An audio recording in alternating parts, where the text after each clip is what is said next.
It was an ordinary morning at Oakridge High School like so many others. The sky was clear, the sun shining brightly with no clouds in sight, and the air was fresh, carrying the scent of new books mixed with the smell of fresh paint on the newly painted classroom walls. The last day of school before the holidays was ahead, and for most students, it meant just another routine day, waiting for the bell to signal the break, and after that, the long-awaited release into the holiday. But for Lucas, that day would be different, a day he would never forget. He had just turned 17, and although he wasn't exactly popular, he always considered himself a calm person. He didn't care about parties or social events that took over the school. He preferred the quiet moments with his books or simply walking through the park in silence. Though he had friends, only Fernanda seemed to be the person he could truly rely on. They were inseparable, spending hours talking about life, their fears, and their dreams. Together, they had overcome the struggles of adolescence. But on this day, a strange feeling hung over Lucas.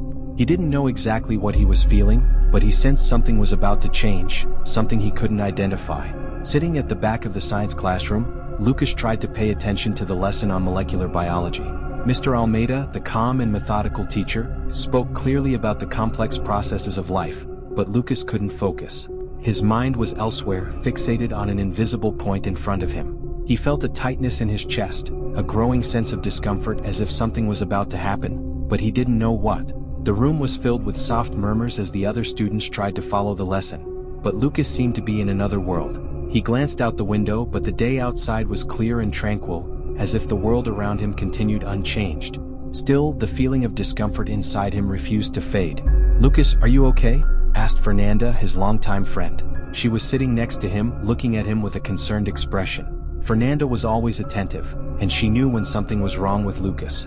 Lucas shook his head slowly, trying to push away what he was feeling. "Yeah, just a bit tired," he said, forcing a smile. But the words came out as a lie. He wasn't tired. He was anxious but didn't know what was causing the feeling. Fernanda studied him closely but chose not to press further. She knew that when Lucas didn't want to talk, he closed up. Still, she could see that something was bothering him, and it wasn't just fatigue. Lucas had always been introspective, but what he was feeling that day seemed different, as if something was about to happen. Something big. The bell rang, interrupting Lucas's thoughts, and he realized that the first period was over.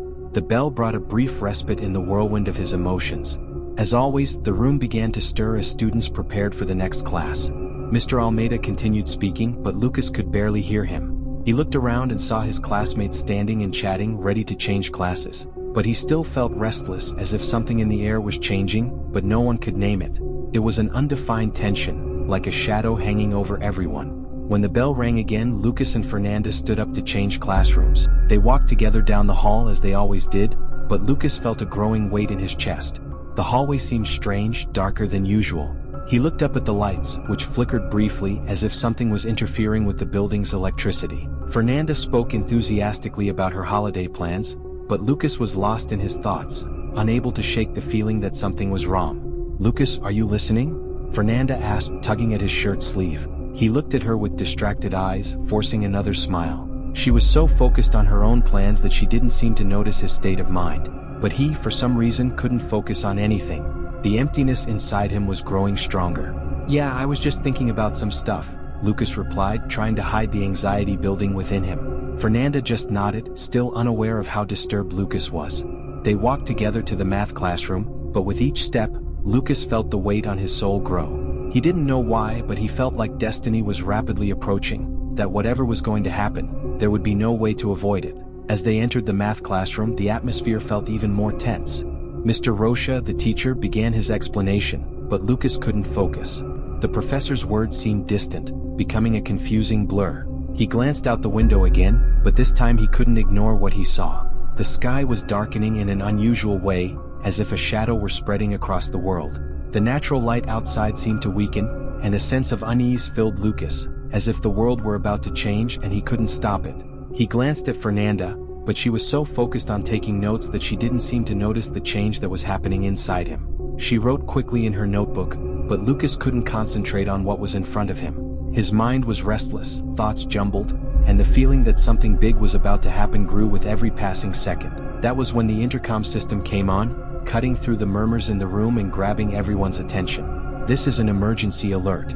Everyone must go into lockdown immediately. I repeat, everyone must go to their classrooms and lock the doors. This is not a drill. I repeat, this is not a drill. Panic spread through the room like wildfire.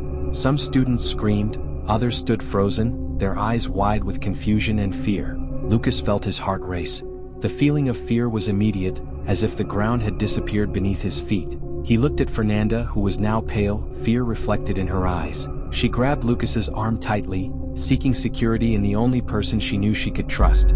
"What's happening?" she whispered, her voice trembling, the anguish evident in her words. I don't know," Lucas replied, trying to calm her, but his own voice was filled with uncertainty. The tension in the room was rising, and he couldn't understand what was happening or what the warning meant. What could be causing the school to act this way? His eyes were fixed on Mr. Rocha, who was rushing to lock the door and shouting at everyone to stay away from the windows. The atmosphere was heavy, with everyone breathing faster, and no one knew what to do. Suddenly, the sound of hurried footsteps echoed through the hallways, followed by a scream. A scream so loud and desperate that it seemed to pierce the walls of the school. No, please. The scream echoed through the building, filled with panic as if someone was fighting for their life. Lucas swallowed hard. He felt his stomach churn, a wave of distress sweeping over him. He looked at Fernanda, who was visibly frightened, and saw the fear in her eyes. She was trembling, trying to stay calm, but he knew she too felt the weight of the situation. "It's okay," Lucas tried to say, but his voice was faltering, without conviction. He knew the words were empty because the fear was consuming him as well. Something was happening, something no one understood but everyone could feel. The banging began. It wasn't just a knock from someone asking to come in. It was violent pounding, as if someone was trying to break down the door. The sound was so loud it felt like the whole room was about to collapse. The tension was unbearable. Fear spread like wildfire, invading every student in the room. Someone's out there," one of the girls screamed, her face filled with panic. The sound of the pounding grew louder, and Lucas looked at the teacher, who now had wide, fearful eyes. He didn't seem to have any answers to give. The confusion was total. And then, with a sudden movement, the door of the room opened. A man entered, filthy, with a hood and a mask. He was holding a large knife, his wide, desperate eyes staring at everyone. The entire room fell silent, frozen in fear. "Stay quiet," the man shouted, his voice hoarse, filled with panic. "Nobody leave here. Nobody. Don't make me do this." The room was completely still. No one moved, no one spoke. The man looked around, searching for some kind of reaction, but no one knew what to do. The air was thick, every breath felt like an effort. I don't want to do this," the man said, his voice trembling. "But I can't take it anymore. I can't live like this." Those words cut deep for Lucas. He knew this man wasn't there to hurt anyone without reason. He was desperate, lost, in a situation no one in that room could understand. "Hey, we can help. We don't want to hurt you. Tell us what you want," Lucas said, his voice trembling but full of empathy. The man looked at him, his eyes hollow and lost. He seemed to be searching for something, some hope, but he didn't know where to find it. After what seemed like an eternity, the man looked at the door and, with one last desperate glance, ran down the hallway. He disappeared into the darkness, leaving the room in complete silence. As the room sat in silence, the door to the classroom slammed shut again, leaving only the muffled sounds of chaos echoing down the hallway. But in the far corner of the room, a figure who had been silently observing the entire situation finally moved. Marcos, a student who was relatively new to Oakridge High and always kept to himself, had been sitting by the window in the back corner, quietly taking notes. He wasn't the type to attract attention. His quiet demeanor often made him invisible to others, but he had been watching with a sharp focus as the scene unfolded. Marcos was not frightened like the others. While the fear in the classroom was palpable, he seemed detached, almost calm. He had seen things in his life that made him react differently than the average person. His eyes, normally full of curiosity and sharpness, now looked with cold precision at the space around him. After the man fled, Marcos stood up slowly, his voice breaking the tense silence as he approached Lucas and Fernanda, who were still holding on to each other, shaken by the experience. "You two okay?" he asked, his voice steady with an odd calmness. Lucas and Fernanda looked at him, surprised by the calmness of his presence in the midst of the chaos. It was as if he was not shaken by the terror the rest of the room had just endured. Marcos gave them a small, reassuring smile. "I know what you're thinking. That guy wasn't here to kill anyone. He was lost. He's someone who had reached the end of his rope." Fernanda stared at him, her voice trembling. "How do you know that? How can you be so sure?" Marcos took a deep breath, glancing briefly at the door before looking back at them. "I just know. I've seen it before. Situations like this. People don't do things like this unless they've been broken beyond repair."